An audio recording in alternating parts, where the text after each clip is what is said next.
Hello students, अब जो हम टॉपिक डिस्कस करने जा रहे हैं वो है डाइलेक्ट्रिक, जिसको हम कैपेसिटर में भी इस्तेमाल करेंगे उसके प्रॉपर्टीज़ को। तो चलिए आते हैं dielectrics.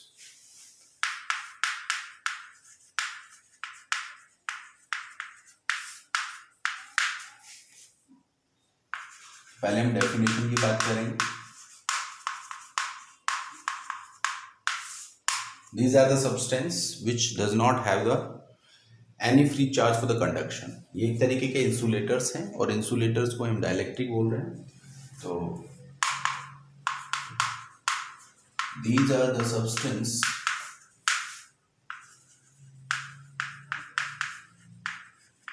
doesn't have free charge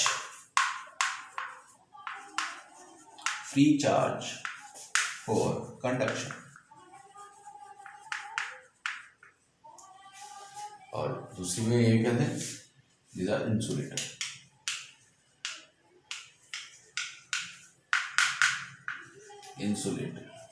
ठीक है, ये इंसुलेटर्स हैं, इनके अंदर फ्री चार्ज की अवेलेबिलिटी नहीं है, बट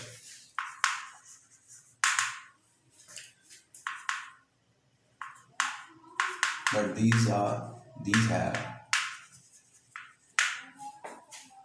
बाउंड चार्ज। इनके पास इनका बाउंड चार्ज होता है। ठीक है, एग्जाम्पल में है, इनके एग्जाम्पल्स क्या हैं? माइका, वुड,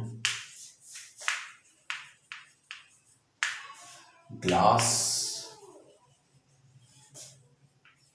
ठीक है, वाटर। इनके अपने अपने डाइलेक्ट्रिक कांस्टेंट होते हैं। They have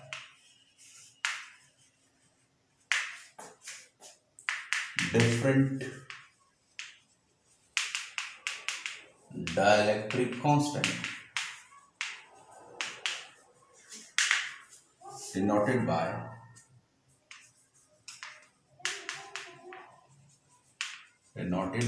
K। इसको हम K से डिफाइन करते हैं और ये डिफरेंट वैल्यूज रखते हैं। तो अगर हम K को डिफाइन करें,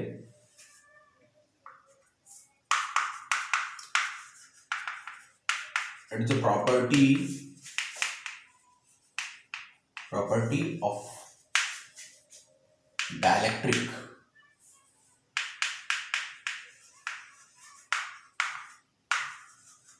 how much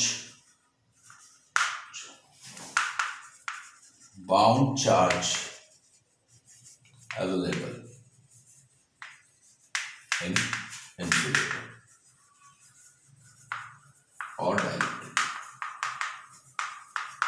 ये डिफाइन करता है कितना बाउंड चार्ज वहां पर या अवेलेबिलिटी ऑफ चार्ज है। ठीक है, क्रिएट हो सकता है, और जो बट वो कंडक्शन नहीं देगा, बट वो अवेलेबिलिटी देगा, वो एग्जिस्टेंस देगा वहां पर चार्ज की। तो उस हिसाब से हम के को रिप्रेजेंट करते हैं। उनकी वैल्यू भी डिफरेंट है। जैसे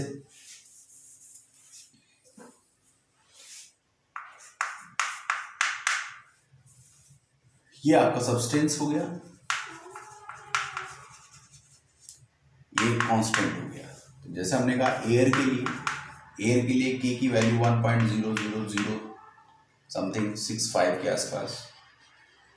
वैक्यूम के लिए 1, ग्लास के लिए 6, वाटर के लिए 81।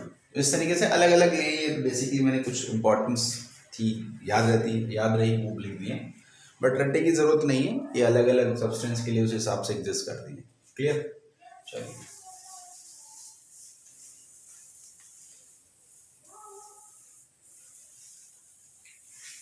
अब हम बात करेंगे टाइप्स ऑफ डाइलेक्ट्रिक पर।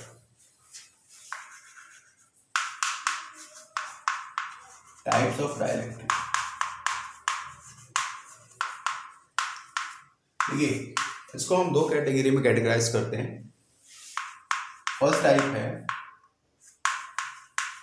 Polar dielectric. ठीक है, और इसको यहाँ सेपरेटली दोनों को कंपैरिजन से समझाएंगे। और ये है नॉन, सेकंड जो है वो non polar.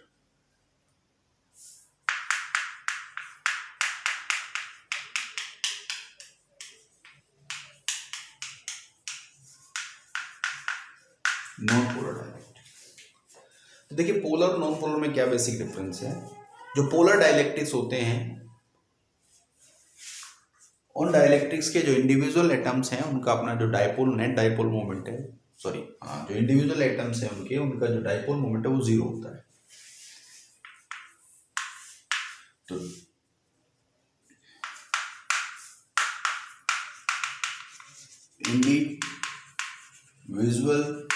Individual dipole moment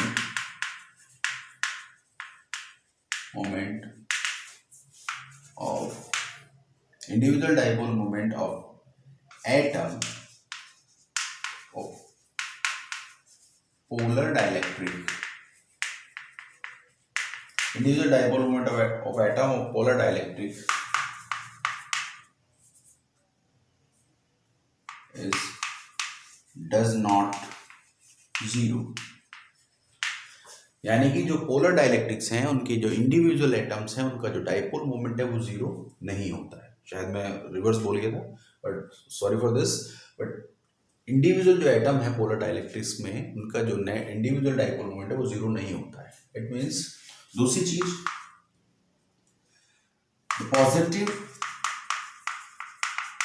positive and negative charge concentration does not co-centric, यानी कि एक ही सेंटर पर नहीं, दोनों के चार्जेस के जो कॉन्सेंट्रेशन है वो एक ही सेंटर को रिप्रेजेंट नहीं करती हैं। तो रिप्रेजेंट कैसे करेंगे? रिप्रेजेंटेशन, तो जो इंडिविजुअल एटम रिप्रेजेंट होगा कुछ ऐसे रिप्रेजेंट होगा, एक तरफ पॉजिटिव चार्ज कॉन्सेंट्रेशन, ठीक, एक तरफ नेगेटिव चार्ज कॉन्सेंट्रेशन, जिसकी वजह से एक उसका अपना एक डाइपोल मोमेंट है। ठीक है, तो dipole moment of individual atom does not equal to zero. Clear हो गई बात। अब इसी के कंपैरिजन में इधर आ जाते हैं। देखिए नॉन पोलर में, क्योंकि अभी हमने कहा कि individual dipole moment atom of a polar dielectric is does not zero, ठीक है, यानी कि कुछ एग्जिस्ट कर रहा है, बट यहां क्या हो रहा है, individual dipole moment of atom of polar dielectric of non polar dielectric zero. यहां जीरो नहीं है, यहां जीरो है, ऐसा कह सकते हैं P does not equal to zero. ठीक है, यहां P क्या है, जीरो। दूसरा, दोनों के दोनों जो चार्ज हैं पॉजिटिव नेगेटिव चार्ज कोसेंट्रिक होते हैं, इसी वजह से इनका डाइपोल मोमेंट जीरो होता है। Positive and negative charge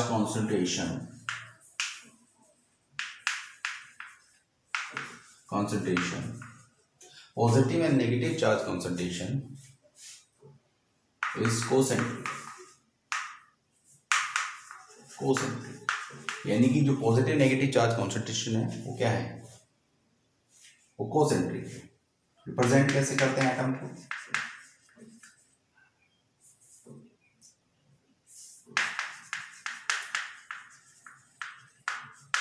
representation, atom की रिप्रेजेंटेशन कैसे होगी, प्लस माइनस दिस इज। और क्योंकि ये कोसेंट्रिक रिप्रेजेंट होते हैं तो इसीलिए जो डाइपोल मोमेंट है वो जीरो होता है, क्योंकि डाइपोल मोमेंट है 2ql, कोसेंट्रिक है तो l क्या होगा, जीरो, तो बीच में कोई गैप नहीं है, यहाँ एग्जिस्ट कर रहा है। अगर इसकी सेंटर की बात करें, ये सेंट्रिक है, ये इसका सेंट्रिक है, तो इनके सेंटर के बीच में डिस्टेंस है, लेकिन इनके जो सेंटर्स हैं कोसेंट्रिक एक ही साथ एग्जिस्ट कर रहे हैं, तो सेंटर यही है, इसीलिए डाइपोल मोमेंट जीरो। क्लियर हो गई बात। तो ये बेसिक डिफरेंस है पोलर और नॉन पोलर में। हाँ, एक बात इंपॉर्टेंट है कि पोलर डाइलेक्ट्रिक्स जो सब्सटेंस पोलर डाइलेक्ट्रिक हैं, तो पोलर डाइलेक्ट्रिक सब्सटेंसेस का जो नेट डाइपोल मोमेंट है वो जीरो होता है। Net dipole moment polar dielectrics, net dipole moment of polar dielectric is zero. ठीक, और क्योंकि यहाँ इंडिविजुअल एटम का ही जीरो है तो फिर डेफिनेट सी बात है पूरे सब्सटेंस का ही जीरो होगा, पूरी स्पीसीज का ही जीरो होगा। सिमिलर या सेम, ये प्रॉपर्टी सेम है दोनों में। क्लियर होगी बात? चलिए अब आगे बात करते हैं।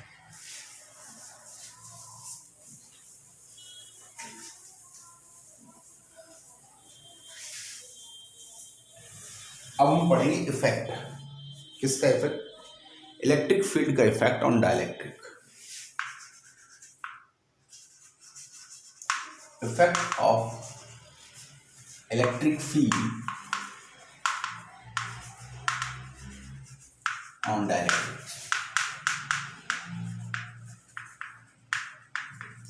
ठीक है, इसको हम थ्योरेटिकल कम डायग्रामेटिकल ज़्यादा क्लियर हो जाएगा हमें। इनिशियली हमने सबसे पहले ले लिया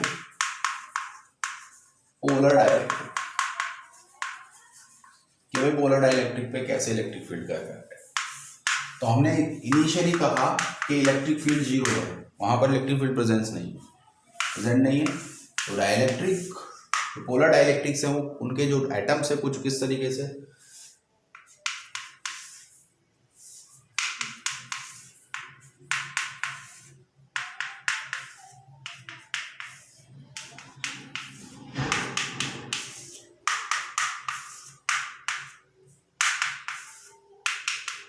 कुछ ऐसे, अगर आप डाइपोल मोमेंट देखें तो कुछ ऐसा हो।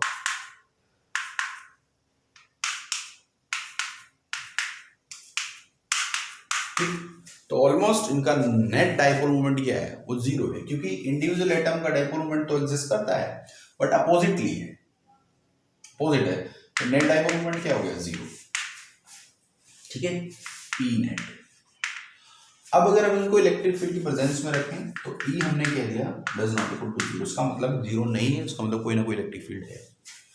तो जब हम इनको इलेक्ट्रिक फील्ड की प्रेजेंस में रखते हैं तो हम जानते हैं कि इलेक्ट्रिक फील्ड चार्ज पार्टिकल्स पर या चार्ज पर एक फोर्स एक्सर्ट करता है, और पॉजिटिव चार्ज इलेक्ट्रिक फील्ड की डायरेक्शन में और नेगेटिव चार्ज उसके अपोजिटली स्ट्रेच आउट होता है। तो यही यहाँ इनके साथ होगा कि जो डाइपोल मोमेंट, जिनके डाइपोल मोमेंट अपोजिट डायरेक्शन में शो हो रहे हैं, इस डायरेक्शन में शो हो रहे हैं, वो शिफ्टेड होंगे, वो इलेक्ट्रिक फील्ड की डायरेक्शन में शिफ्टेड होंगे। तो सारे डाइपोल मोमेंट कुछ ऐसे हो जाएंगे,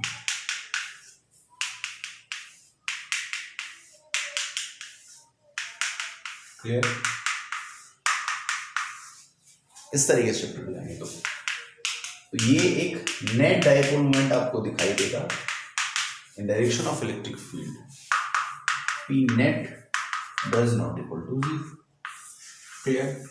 अब ये सारे अलाइन हो जाएंगे, ये डिपेंड करेगा इसकी इलेक्ट्रिक फील्ड की स्ट्रेंथ पर। तो जैसे जैसे हम इलेक्ट्रिक फील्ड की स्ट्रेंथ बनाएंगे ऐसे ऐसे अलाइन, ये जो हमने शो किया है ये मैक्सिमम स्ट्रेंथ पे किया है जब सारे के सारे अलाइन हो गए हैं। Clear?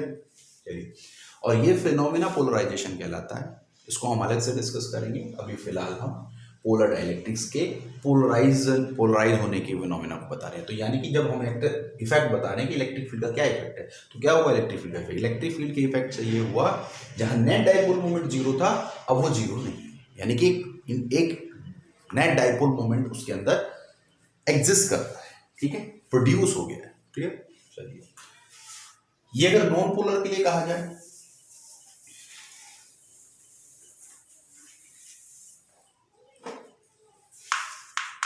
For non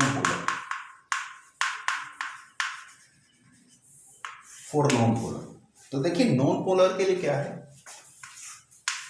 diagrammatically show कर रहे हैं। ई यहां पर जीरो है। अब क्योंकि हम यहां पर पता है नॉन पोलर के इंडिविजुअल एटम कोसेंट्रिक होते हैं तो उनका इंडिविजुअल डाइपोल मोमेंट जीरो होता है, इसमें कुछ सोचने वाली बात ही नहीं। ठीक है, तो ये आपका सब कोसेंट्रिक है, तो नेट डाइपोल मोमेंट क्या है, जीरो। वही दोबारा से फिर हम वही बात कर रहे हैं, इलेक्ट्रिक फील्ड हमने यहाँ पर प्रेजेंट किया, उसी स्ट्रेंथ के हिसाब से इलेक्ट्रिक फील्ड उसको डेवलप करेगा, तो प्लस माइनस इसी डायरेक्शन में।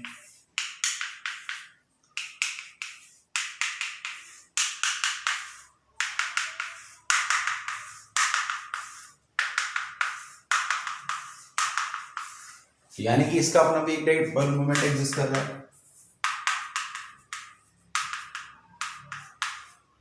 दो जीरो नहीं है, तो that is also the polarisation of non polar substance in electric field. But strength अलग अलग होगी, अलग अलग इलेक्ट्रिक फील्ड की रिक्वायरमेंट होगी अलग अलग डाइलेक्ट्रिक के अंदर पोलराइज करने के लिए, ठीक है, क्योंकि वहां पहले से इंडिविजुअल एटम का डाइपोल मोमेंट है, यहाँ नहीं है, तो वहां यहाँ पर आपको पहले डेवलप करना पड़ेगा प्लस अलाइन करना पड़ेगा, ठीक है, तो ये डिफरेंट होगा दोनों केस में। चलिए, वो सब्सटेंस पे डिपेंड करेगा, कैसा सब्सटेंस है, उसके एटम्स के बीच में क्या स्ट्रेंथ है, कैसे वो कितनी फोर्स के रेस्पेक्टिवली वो ऐसा बिहेवियर देते हैं। चलिए, क्लियर हुई बात। अब हम बात कर रहे हैं पोलराइजेशन।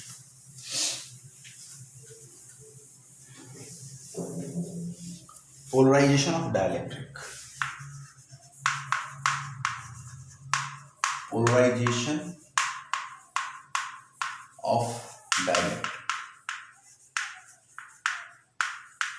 देखिए, पोलराइजेशन वर्ड्स में सीधी सी बात है कि डाइलेक्ट्रिक के अंदर डाइपोल मोमेंट का डेवलप होना, ठीक है, तो पर यूनिट इलेक्ट्रिक फील्ड के रेस्पेक्टिवली पर यूनिट वॉल्यूम के अंदर डाइलेक्ट्रिक सब्सटेंस का जितना भी डाइपोल मोमेंट क्रिएट होता है या डेवलप होता है उसको हम उसका पोलराइजेशन बोलते हैं। क्लियर हो गई बात? पोलराइजेशन समझ में आया? पोलराइजेशन क्या है कि डाइपोल मोमेंट का डेवलप होना, ठीक है, it is a phenomena to produce the dipole moment, it is a phenomenon to produce the dipole moment in the presence of electric field. It is the phenomena to produce the dipole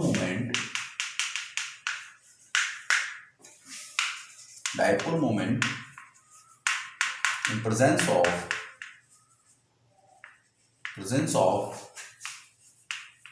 electric field. Clear? यानी कि electric field की presence में, और एक चीज और, the phenomena to produce the dipole moment in per unit volume, per unit volume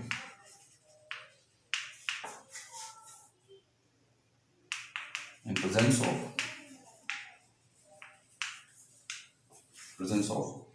electric field। Clear? यानी कि इलेक्ट्रिक फील्ड की प्रेजेंस में जो डाइलेक्ट्रिक सब्सटेंस है उनके अंदर जो प्रोड्यूस डाइपोल मोमेंट है उसको हम क्या बोल रहे हैं? पोलराइजेशन। स्ट्रेंथ ऑफ पोलराइजेशन इसे हम इंडिकेट कर रहे हैं प्रोपोर्शनल टू ई। क्लियर? तो जब यहाँ प्रोपोर्शनलिटी का साइन हटाते हैं, एक आता है ससेप्टिबिलिटी, साई ई। ठीक, एक टर्म और आती है जिसको हम मीडियम इफेक्टिंग बोलते हैं, जो मीडियम पर डिपेंड करता है, क्योंकि इलेक्ट्रिक फील्ड की स्ट्रेंथ मीडियम पर डिपेंड करती है। तो जैसे जैसे मीडियम होगा वैसे वैसे इलेक्ट्रिक फील्ड की स्ट्रेंथ होगी। तो इलेक्ट्रिक फील्ड के रिस्पेक्टिवली हमें एक मीडियम रिप्रेजेंट करना पड़ता है, ठीक है। तो इसी तरीके से, तो यानी कि ये इफेक्ट करेगा, तो इसलिए यहाँ पर हम उसको मीडियम कंसिडर कर रहे हैं। कई जगह इसको 1 कंसिडर कर लेते हैं, तो कोई फर्क नहीं है, बट वहाँ दिक्कत ये होती है कि जब हम यूनिट वाइज जाते हैं कि डायमेंशनल क्वांटिटी है, तो वहाँ पर इसके एब्सेंस की वजह से हम इसकी यूनिट को इग्नोर करते हैं, तो हमें फिर यहाँ पर उसकी एक यूनिट मिलती है जो कि इसकी यूनिट नहीं होती है, इसीलिए एप्सिलॉन हमने यहाँ लगा दिया है, ठीक है। तो यहाँ पर ये मीडियम है, तो ससेप्टिबिलिटी क्लियर हो गया, P upon Sai E. Clear?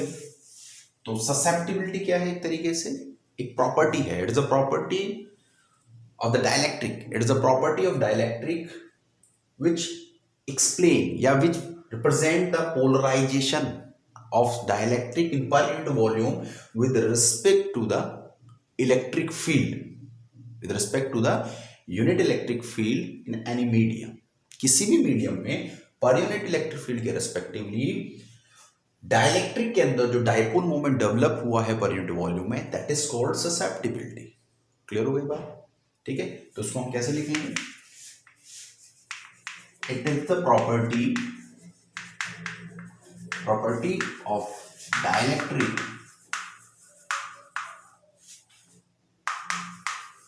how much dipole moment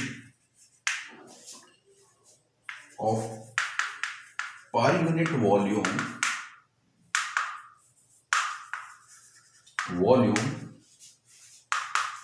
produce in per unit electric field any medium. कोई ना कोई मीडियम होगा। क्लियर हो गई बात? Any medium. चलिए, अब अगर हम इसकी यूनिट की बात करें तो यूनिट कैसे निकालेंगे? ध्यान से देखिए, क्योंकि अभी हमने कहा कि यूनिट लेस क्वांटिटी है, तो डेफिनेट सी बात है इसको सेटिस्फाई भी करना पड़ेगा। तो यूनिट ऑफ ससेप्टिबिलिटी, देखिए पर यूनिट वॉल्यूम का डाइपोल मोमेंट है तो न्यूटन, ऐसा तो नॉर्मली क्या होता है कूलॉम-मीटर, इसकी कूलॉम-मीटर, और पर यूनिट वॉल्यूम का तो कूलॉम-मीटर पर मीटर क्यूब। क्लियर? एप्सिलॉन की अगर बात करें, ये न्यूटन्स कूलॉम्स लॉ के जो फर्स्ट चैप्टर था उसमें डिस्कस किया था, क्या था? Coulomb square per newton metre square. Clear? Electric field, तो इलेक्ट्रिक फील्ड क्या है? न्यूटन और कूलॉम। तो अगर आप ध्यान से देखें यूनिट्स को, ये एक मीटर से metre cancel out, coulomb into coulomb, ठीक, मीटर स्क्वायर नीचे आ गया, न्यूटन से न्यूटन कैंसिल आउट हो गया, ये मीटर स्क्वायर ऊपर चला गया, ठीक है, और नीचे कूलॉम स्क्वायर रह गया। अब ध्यान से देखें क्या हुआ, यूनिटलेस क्वांटिटी है, तो एक यूनिटलेस क्वांटिटी है। क्लियर हो गई बात? चलिए, अब जो हम नेक्स्ट बात कर रहे हैं वो है effect of dielectric on the strength of electric field।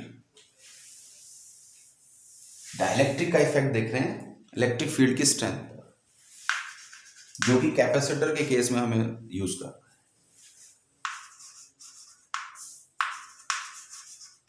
है। इफेक्ट ऑफ डाइलेक्ट्रिक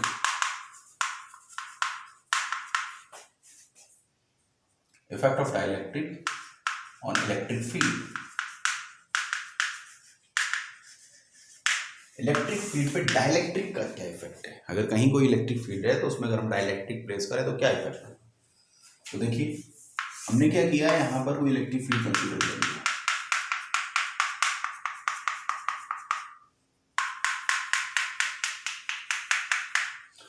अब यहां पर इलेक्ट्रिक फील्ड का डायरेक्शन ये है, सिर्फ मैं ऊपर शो कर रहा हूं, यहां लाइंस नहीं शो कर, ठीक है, तो दैट इज हमने माना है E0। यहां पे हमने डाल दिया डाइलेक्ट्रिक। अब डाइलेक्ट्रिक देखिए, आप सभी जानते हैं डाइलेक्ट्रिक कैसे होगा इलेक्ट्रिक फील्ड में, पोलराइजेशन देगा,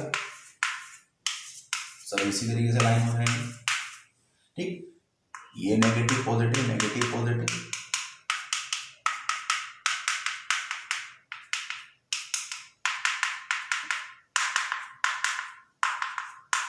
क्लियर? अब देखिए ये इसके इफेक्ट को न्यूट्रलाइज करता है, ये इसके इफेक्ट को न्यूट्रलाइज करता है, ये इसके इफेक्ट को न्यूट्रलाइज करता है, ये इसके इफेक्ट को न्यूट्रलाइज करता है, ये इसके इफेक्ट को न्यूट्रलाइज,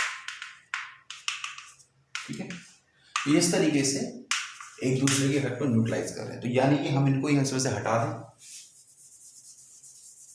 तो ज्यादा क्लियर दिखाई देगा। चलिए हटा दें। अब देखो ध्यान से, तो यहां पर इस तरफ तो हो गया पॉजिटिव चार्ज,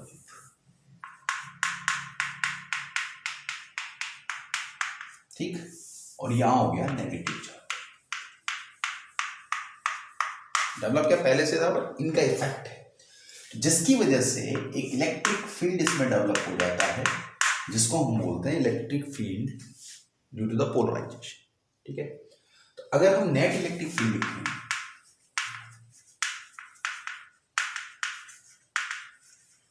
तो E इज इक्वल टू होगा E0 माइनस E, जहां पर इलेक्ट्रिक फील्ड क्या था, इनिशियल इलेक्ट्रिक फील्ड था, ये पोलराइज इलेक्ट्रिक फील्ड है। न्यूटन्स लॉ वाले चैप्टर के अंदर हमने क्या पढ़ा था? हमने पढ़ा था कि अगर हम डाइलेक्ट्रिक रखें तो फोर्स पे क्या इफेक्ट होता है, F equal to F naught upon K time होता है या मीडियम के रेस्पेक्टिवली मीडियम चेंज करने से। तो क्योंकि F इक्वल टू क्यू, तो जो इफेक्ट यहाँ फोर्स पे होगी इलेक्ट्रिक फील्ड पे होगा, तो E equal to E naught minus E naught upon K, या हमने कॉमन ले लिया 1 माइनस 1 अपॉन के। क्लियर हुई बात? और उसको आगे एक्सप्लेन कर दें तो क्या होगा भाई, E equal to E naught, clear, 1 minus 1 upon K को क्या लिख सकते हैं, epsilon naught epsilon, sorry epsilon naught upon epsilon, epsilon upon epsilon naught, ठीक है, लिखा जा सकता है। इसको क्या बोल देते हैं, एप्सिलॉन आर भी बोल देते हैं, तो ये ऐसे भी लिखा जा सकता है 1 माइनस एप्सिलॉन अपॉन एप्सिलॉन, या इसको ऐसे भी लिखा जा सकता है, क्लियर। तो ये रिलेशन अब इसमें साफ पता चल रहा है, तो एप्सिलॉन आर हमेशा ज्यादा होगा, epsilon R is greater than क्या होगा 1, ठीक है। तो जब ये 1 से ग्रेटर देन होगा, लेस देन भी हो सकता है, डिपेंड करेगा वैल्यूज क्या है, बट बेसिकली हम देखेंगे जैसे यहाँ पे ये वाली वैल्यूज से हमेशा ज्यादातर एप्सिलॉन की वैल्यू से ज्यादा मिलेगी, तो इसके रेस्पेक्टिवली क्या है, एप्सिलॉन की वैल्यू एक तरीके से पॉजिटिव मिलेगी, या ये कह सकते हैं एप्सिलॉन आर क्या होगा, पॉजिटिव, ये बोलिए आप, ठीक। तो यानी कि अगर ये पॉजिटिव होगा तो डेफिनेट सी बात है कि ई होगा वो लेस देन होगा ई नॉट। इसका मतलब जो नेट इलेक्ट्रिक फील्ड है वो क्या करेगा, वो रिड्यूस कर जाएगा, किसके प्रेजेंस से, डाइलेक्ट्रिक प्रेजेंस से। क्लियर हो गई बात? तो ये हमारा डाइलेक्ट्रिक कंप्लीट होता है, ठीक है। आगे हम कैपेसिटर में इसका यूज करेंगे, तो ध्यान से पढ़िएगा ऐसे डाइलेक्ट्रिक्स को, इंपॉर्टेंट है। और कई बार इंडिविजुअल भी सेपरेटली भी इससे क्वेश्चन पूछा गया। Thank you students.